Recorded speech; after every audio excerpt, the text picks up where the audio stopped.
আপনারা সবাই কেমন আছেন? আপনারা কি জানেন কচ্ছপ দীর্ঘায়ু হওয়ার কারণটা কি?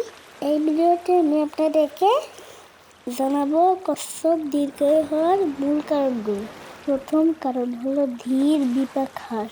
কচ্ছপের শরীরে বিপাকীয় হার খুবই কম, যার ফলে কোষগুলো ধীরে ধীরে ক্ষয়প্রাপ্ত হয় এবং অক্সিডেটিভ স্ট্রেস কম হয়। এটি বার্ধক্যের প্রক্রিয়া ধীর করে। দ্বিতীয় কারণ হলো শক্তিশালী প্রতিরোধ ক্ষমতা। কচ্ছপের রোগ প্রতিরোধ ক্ষমতা অত্যন্ত কার্যকর, যা তাদের বিভিন্ন রোগ ও সংক্রমণ থেকে রক্ষা করে।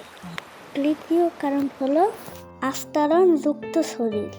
কচ্ছপের শক্ত খোলস তার শারীরিক আঘাত ও শিকারের আক্রমণ থেকে রক্ষা করে, যা তাদের বেঁচে থাকার সম্ভাবনা বাড়ায়।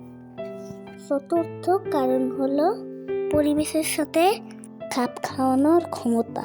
কচ্ছপ বিভিন্ন কঠিন পরিবেশে টিকে থাকার ক্ষমতা রাখে, যেমন কম অক্সিজেনযুক্ত জলাশয় দীর্ঘ সময় থাকতে পারে এবং খাদ্যের অভাবে ধীর বিপাকের মাধ্যমে টিকে থাকতে পারে। পঞ্চম কারণ হলো জিনগত বৈশিষ্ট্য।